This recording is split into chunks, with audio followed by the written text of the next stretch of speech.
തിരുവനന്തപുരം അരുവിപ്പുറം നെയ്യാർക്കടവിന് സമീപം സ്ത്രീയുടെ മൃതദേഹം കണ്ടെത്തി. സ്ത്രീയെ തിരിച്ചറിഞ്ഞിട്ടില്ല.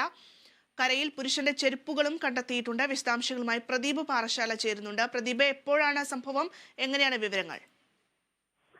ഭദ്ര, ഇന്ന് രാവിലെയാണ് ഈ സമീപത്ത്, അതായത് നെയ്യാറ്റിൻകര അരുവിപ്പുറം പാരിവിളാം കടവിലാണ് ഇത്തരത്തിൽ നാട്ടുകാർ ഈ ഒരു സ്ത്രീയുടെ മൃതദേഹം കണ്ടെത്തുന്നത്. തുടർന്ന് വിവിധ സമീപത്ത് തന്നെ പുരുഷന്റെയും സ്ത്രീയുടെയും ചെരുപ്പുകളും ഉണ്ടായിരുന്നു. തുടർന്ന് പോലീസ് സ്ഥലത്തെത്തി അന്വേഷണം നടത്തുകയായിരുന്നു. അന്വേഷണത്തൊടുവിൽ ഇപ്പോൾ പുരുഷന്റെയും മൃതദേഹം കണ്ടെത്തിയിരിക്കുകയാണ്.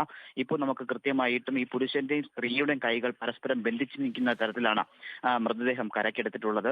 വലിയ തരത്തിലുള്ള ദുരൂഹതകൾ തന്നെയാണ് ഇതിൽ നിന്ന് മനസ്സിലാകുന്നത്. നാട്ടുകാർ ആദ്യമേ തന്നെ ആരോപിച്ചിരുന്നു, ഈ ഭാഗത്ത്, അതായത് ഈ ഭാഗത്ത് വലിയ ജനസഞ്ചാരം ഉള്ള സ്ഥലമല്ല, അതുകൊണ്ട് തന്നെ ഇത്തരത്തിൽ ഈ മൃതദേഹത്തിന് വലിയ പഴക്കവും ഇല്ല.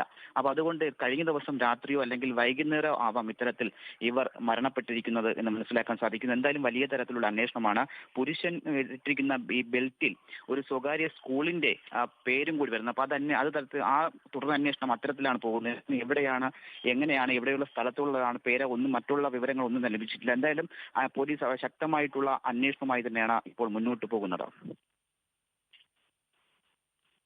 ശരി, പ്രദീപാണ് വാർത്തയുടെ വിശദാംശങ്ങൾ നൽകുന്നത്. തിരുവനന്തപുരം അരുവിപ്പുറം നെയ്യാർക്കടവിന് സമീപത്താണ് സ്ത്രീയുടെയും പുരുഷന്റെയും മൃതദേഹം ഇപ്പോൾ കണ്ടെത്തിയിട്ടുള്ളത്. ആരാണ് മരിച്ചിട്ടുള്ളത് എന്നുള്ളതിൽ തിരിച്ചറിഞ്ഞിട്ടില്ല.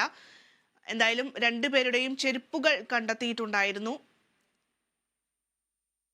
പോലീസ് അന്വേഷണം ആരംഭിച്ചിരിക്കുകയാണ്.